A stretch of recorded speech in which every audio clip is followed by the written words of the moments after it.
Hello, how are you all doing today? நீங்கள் எல்லாரும் எப்படி இருக்கீங்க? என் பேர் Jalal. We are now going to learn some common proverbs and idioms. Proverbsனா பழமொழிகள், idiomsனா இப்போ ஒன்று சொல்கிறோம், அதனுடைய உள்ளர்த்தம் கொஞ்சம் டிஃப்ரெண்ட்டாக இருக்கும். நம்ம தமிழ்லேயுமே பழமொழிகள், இடியம்ஸ்லாம் போட்டு தான் பேசுகிறோம், எழுதுகிறோம். இப்படியெல்லாம் செய்தால் தான் நம்ம லாங்குவேஜ் நல்லா இருக்கும். So we'll learn some common proverbs and idioms today. வாங்க பார்க்கலாம்.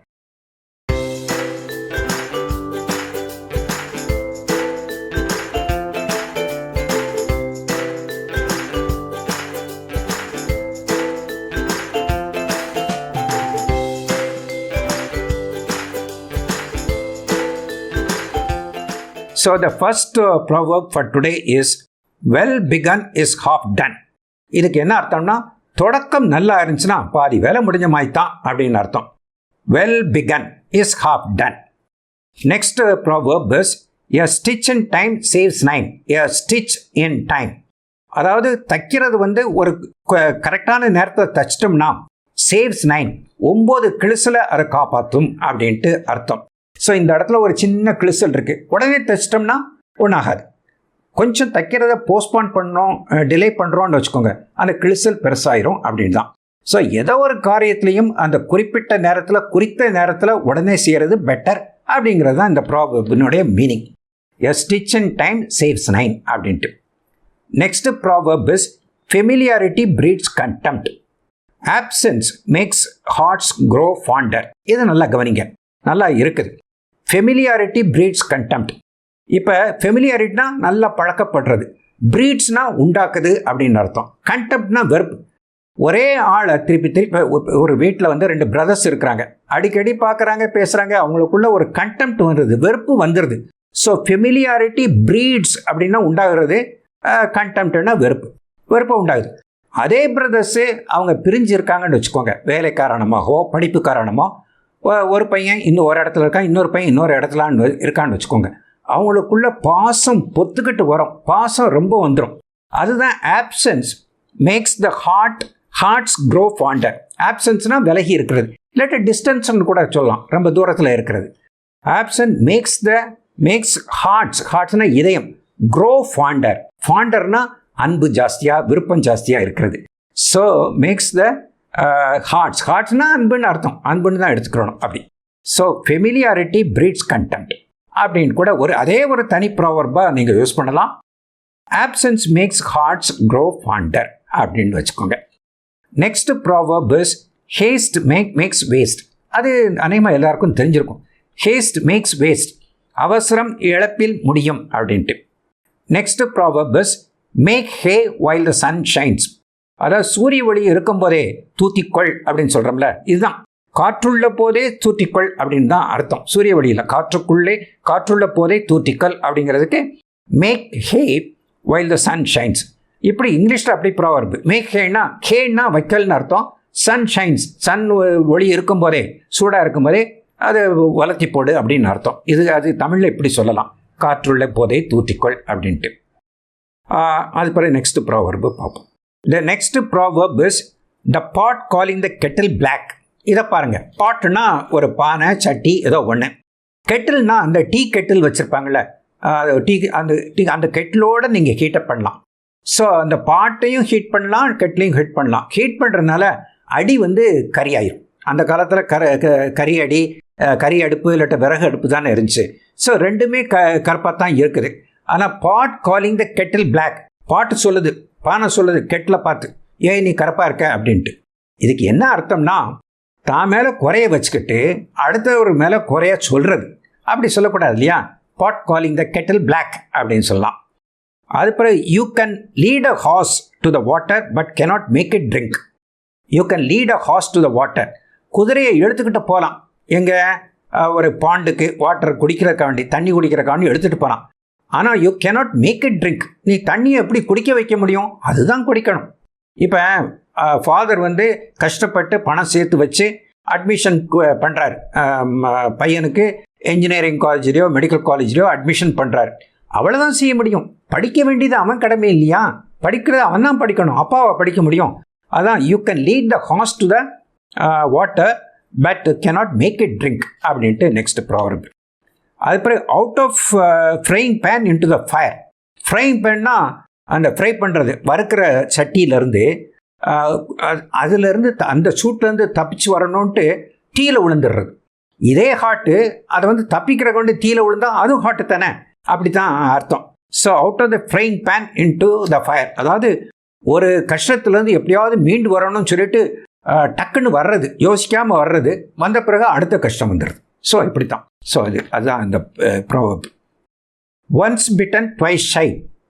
ஒருக்கா நீங்கள் அடிபட்டிங்கன்னா உணர்ந்துருவீங்க அப்படிங்கிறதான். ஒன்ஸ் பிட்டன், பிட்டன்னா கடிக்கிறது, ட்வைஸ் ஷை, ஷைனா வெக்கப்படுறது அப்படி. ஸோ ஒரு முறை அடிபட்டு விட்டால் அடுத்த முறை அதை மீண்டும் செய்ய மனசு வராது அப்படின்னு சொல்கிறீங்க. Next proverb is an apple a day keeps the doctor away. இதை கேள்விப்பட்டிருப்பீங்க அநேகமா. ஒவ்வொரு நாளும் ஒரு ஆப்பிள் சாப்பிட்டோம்னா டாக்டரே தேவையில்லை, ஏன்னா ஆப்பிளுக்கு அவ்வளவு சக்தி இருக்குது அப்படின்னு அந்த காலத்தில் சொல்லியிருக்காங்க. an apple a day keeps the doctor away அப்படின்ட்டு. இப்போ நெக்ஸ்ட் ப்ராவர்ப் என்னன்னா, ஃபார்ச்சூன் ஃபேவர்ஸ் த பிரேவ். அதாவது ஃபார்ச்சூன் அப்படின்னா ஒரு அதிர்ஷ்டம், ஃபார்ச்சூன்னா அதிர்ஷ்டம், ஃபேவர்ஸ் த பிரேவ், ஃபேவர்ஸ்னா அவங்களுக்கு சலுகையாக இருக்குது, பிரேவ்னா நல்ல தைரியம் உள்ளவங்களுக்கு. ஸோ அதிர்ஷ்டம் வந்து துணிச்சலானவர்களுக்கு, தைரியம் உள்ளவர்களுக்கு கிடைக்கும், தைரியம் உள்ளவங்களுக்கு அதிர்ஷ்டம் கிடைக்கும் அப்படிங்கிறதான். Fortune favours the brave. Next is when it rains it pours. மழை பெய்யும் போது அது கொட்டுகிறது அப்படின்ட்டு. இதுக்கு அர்த்தமே வேற. when it rains it pours, மழை நின்றும் அப்படின்னு நினச்சிக்கிட்டு இருந்தோம்னா திருப்பி வலுத்து மழை பெய்யுது அப்படின்ட்டு. அதாவது என்னன்னா, துன்பம் வந்து தொடர்ச்சியாக வரும். ஸோ துன்பம் இருக்குதே, எப்படி அது முடியும்னு நினச்சி அவளோடு எதிர்பார்த்துக்கிட்டு இருக்கோம், இன்னொரு வந்து பெரிய துன்பம் வந்துடுது. அப்படித்தான் வாழ்க்கையில் நடக்குது. பட்ட புண்ணில் தான் திருப்பி படும். அது மாதிரி தான் when it rains it pours அப்படின்னு சொல்கிறீங்க. ஸோ மழை வந்து வளர்த்துக்கிட்டு தான் வருது. நெக்ஸ்ட்டு வந்து you can't have the cake and eat it too. Cake இருக்குதே, கேக்கு கையில் வச்சுருக்கீங்க, சாப்பிட்றீங்க, சாப்பிட்றதுக்கும் ஆசை, ஆனால் கேக்கு காலி ஆகிடக்கூடாது அப்படின்னு இருக்குது. கேக்கு அப்படியே கையில் இருக்கணும், ஆனால் சாப்பிடணும், அது எப்படி முடியும்?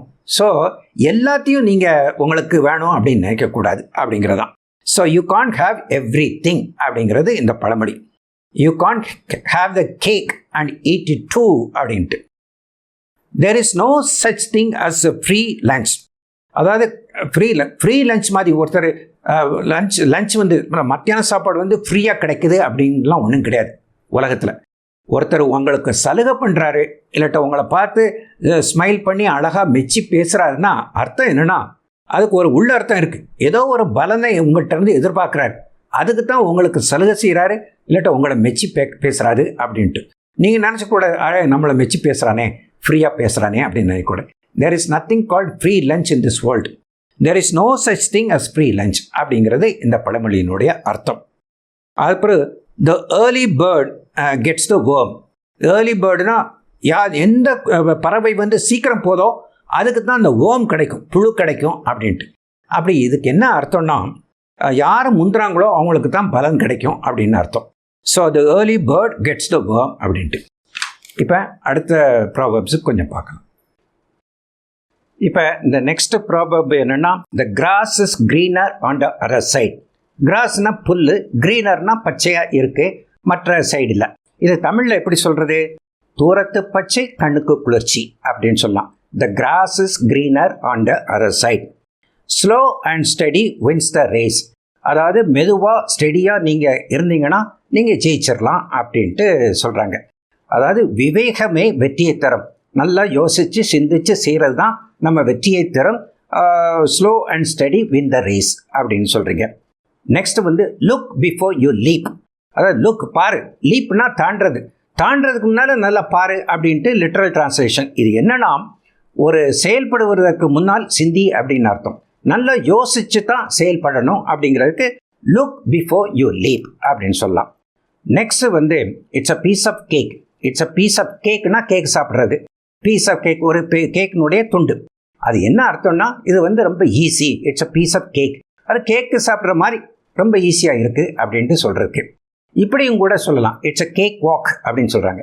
கேக் வாக்னா கேக்கில் நடந்து போகிறதாக சொல்லக்கூடாது. அதாவது ஈஸியாக இப்போ ஒரு மேட்ச் நடக்குது, அது டஃப் மேட்சாக இருக்கும்ன்ட்டு நினைக்கிறாங்க. ஆனால் என்ன ஆயிடுச்சுன்னா ஒருத்தர் நல்லா விளையாடல, இன்னொருத்தர் ஈஸியாக வின் பண்ணிடுறான். It's a cake walk for him, ஈஸியாக வின் பண்ணுறது. So any job which is easy you can say it's a cake walk அப்படின்ட்டு சொல்லலாம். அதாவது ஈஸியான செயல் அப்படின்னு சொல்லலாம். நெக்ஸ்ட் ப்ராவர்ப் வந்து hit the nail on the head. அநேகமாக இதை கேள்விப்பட்டிருப்பீங்க. அதாவது ஆணி சரியாக ஆணி அரைஞ்ச மாதிரி சொல்லணும், வளவளன்னு பேசிக்கிட்டு இருக்கக்கூடாது. Come to the point, hit the nail on the head அப்படின்னு சொல்கிறது. நெக்ஸ்ட் வந்து every cloud has a silver lining.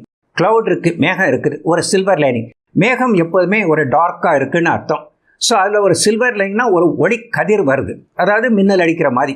Torque கிளவுடாக இருந்தால் கூட அந்த ஒரு மின்னல் அடிக்கிற மாதிரி ஒளி இருக்கும் அப்படிங்கிறது லிட்ரல் மீனிங். இது என்ன அர்த்தம்னா ரொம்ப கஷ்டமான சூழ்நிலையை கூட, கஷ்டமாக இருந்தால் கூட ஒரு நல்லது நடக்கும் அப்படின்ட்டு. இப்போ ஒரு எக்ஸாம்பிள், டிப்பிக்கல் எக்ஸாம்பிள் இஸ் ஒரு நல்ல ரொம்ப புவரான ஃபேமிலி. அதில் ஒருத்தர் நல்லா படித்து ஐஏஎஸ் ஆயிடுறான்னு வச்சுக்கோங்க. அந்த புவரான ஃபேமிலியில் கூட ஒரு சில்வர் லைனிங் இருக்குது, நல்லது இருக்குது அப்படிங்கிற மாதிரி. So there is a silver lining in the otherwise dark cloud அப்படி கூட சொல்லலாம். There is a silver lining in the otherwise dark cloud. Cloud டார்க்காக இருக்கிற சமயத்தில் ஒரு சில்வர் லைனிங் இருக்கலாம் அப்படின்ட்டு சொல்கிறாங்க. நெக்ஸ்ட் வந்து don't put all the eggs in one basket. ஒரே கூடையில் எல்லா எக்ஸையும் போட்டுறாத. Don't put all the eggs in one basket அப்படின்ட்டு. அதாவது எதை ஒன்றையுமே பூரணமாக நம்பிக்கிட்டே இருக்கக்கூடாது, அது கிடைக்கும் அப்படின்ட்டு. கிடைக்காம போச்சுன்னா உங்களுக்கு ஒன்றுமே இல்லாமல் போயிடும். அதனால் உன்னை பற்றி ட்ரை பண்ணுறீங்க, இன்னொன்றும் கொஞ்சம் ட்ரை பண்ணணும். இப்போ ஃபார் எக்ஸாம்பிள் நீங்கள் ஐஏஎஸ்க்கு ப்ரிப்பேர் பண்ணுறீங்க. ஐஏஎஸ் எப்படி பாஸ் பண்ணிடலாம் அப்படின்னு ஹோப் இருக்குது, அதை பற்றி ஒன்றும் தப்பு இல்லை. ஆனால் அதையே நம்பிக்கிட்டு இருக்கக்கூடாது. மற்ற வேலைகளுக்கும் அப்ளை பண்ணணும். பேங்க்குக்கு அப்ளை பண்ணலாம், இல்லாட்ட கவர்மெண்ட் ஜாபுக்கு அப்ளை பண்ணலாம், ஏதாவது அப்ளை பண்ணலாம். ஸோ இது கிடைக்கலைன்னா அது கிடைக்கும். எல்லா ஐஏஎஸ்ஸுக்கே ப்ரிப்பேர் பண்ணி வருஷக்கணக்காக ப்ரிப்பேர் பண்ணி அதுக்கு கிடைக்காம போயிடுச்சுன்னா உங்களுக்கு ஒன்றுமே இல்லாமல் போயிடும். அதுதான் don't put all the eggs in one basket அப்படின்னு சொல்கிறது. இப்போ அடுத்த ரெண்டு பார்ப்போம். நெக்ஸ்ட்டு ப்ராவர்ப் என்னென்னா don't cry over spilt milk. Spilt milk அதாவது கொட்டின பாலை நினச்சிக்கிட்டு அழுதுகிட்டே இருக்கக்கூடாது. இதுக்கு என்ன அர்த்தம்னா கடந்த துரதிர்ஷ்டங்களை நினச்சி இப்போ வருத்தப்பட்டுக்கிட்டு இருக்கக்கூடாது. பழசில் ஏதோ ஒரு மோசமான இன்சிடெண்ட் நடந்து போச்சு, இப்போயும் வருத்தப்பட்டு கவலைப்பட்டுக்கிட்டே இருக்கக்கூடாது. அடுத்து ஆக வேண்டிய காரியங்களை நம்ம பார்க்கணும். அதுக்கு தான் don't cry over spilt milk அப்படின்னு சொல்கிறாங்க. நெக்ஸ்ட் வந்து don't count your chicken before they hatch. இதுக்கு என்ன அர்த்தம்னா count your chicken before they ஹேட்ச்னா முட்டையிலேருந்து குஞ்சு பொறிச்சு வெளிவர்றது, அதுக்கு பேர் வந்து ஹேட்சிங் அப்படின்னு பேர். அது ஆகிறதுனாலே எத்தனை குஞ்சு வரும், நம்ம என்னென்ன செய்யலாம் அப்படின்ட்டு பெரிய மனக்கோட்டை கட்டிக்கிட்டு இருக்கக்கூடாது. அது ஆகட்டும், அதுக்கு பிறகு பார்த்துக்கலாம் அப்படின்னு சொல்கிறாங்க. இது வந்து don't count your chicken before the hatch அப்படிங்கிறது. அதுக்கப்புறம் கடைசியாக எ பேர்டுனா பறவை. A bird in the hand is worth two in the bush. அதாவது புஷ்ஷில் ஒரு புதரில் இருக்கக்கூடிய 2 பறவைகளை காட்டிலும் கையில் ஒரு பறவை இருக்கே அது பெருசு அப்படின்னு சொல்லிட்டு. அதாவது என்ன அர்த்தம்னா நமக்கு ஒன்று இருக்குது, அதை வச்சு சந்தோஷப்பட்டுக்கிறணும். அது இருக்கே அப்படின்னு சொல்லிட்டு அதுக்கு ஏக்கப்பட்டுக்கிட்டு இருக்கக்கூடாது. அது வந்து புஷ்ஷில் உள்ள பேர்ட்ஸ் மாதிரி உங்களுக்கு கையில் உள்ளது ஏற்கனவே இருக்கிறது, இதை வச்சு சந்தோஷப்பட்டுக்கிறணும் அப்படிங்கிறதான். A bird in the hand is worth two in the bush. So இன்றைக்கி உள்ள ப்ராவர்ப்ஸு இவ்வளோ தான். இது வந்து யூஸ் பண்ணிக்கோங்க, அர்த்தம் தெரிஞ்சுக்கோங்க, யூஸ் பண்ணி பழகுங்க. நீங்கள் எழுத்துலேயும் யூஸ் பண்ணலாம், பேசுகிறதுலையும் யூஸ் பண்ணலாம், உங்கள் இங்கிலீஷும் நல்லா இருக்கும். ஸோ இந்த லெசன் வந்து உங்களுக்கு யூஸ்ஃபுல்லாக இருந்திருக்கும்னு நினைக்கிறேன். அப்படி நீங்கள் ஃபீல் பண்ணாலும் and the way I teach you உங்களுக்கு பிடித்தமாக இருந்தாலும் அந்த லைக் பட்டனை ப்ரெஸ் பண்ணுங்கள். அதுக்கு பிறகு இந்த வீடியோவை உங்கள் ஃப்ரெண்ட்ஸுகளுக்குள்ளேயும் ஷேர் பண்ணிக்கோங்க. அதுக்கு பிறகு இது போல் உள்ள எஜுகேஷ்னல் வீடியோ பார்க்குறதுக்கு அந்த சப்ஸ்கிரைப் பட்டனை கிளிக் பண்ணி என்னுடைய சேனலுக்கு சப்ஸ்கிரைப் பண்ணுங்கள். Thank you very much and bye bye.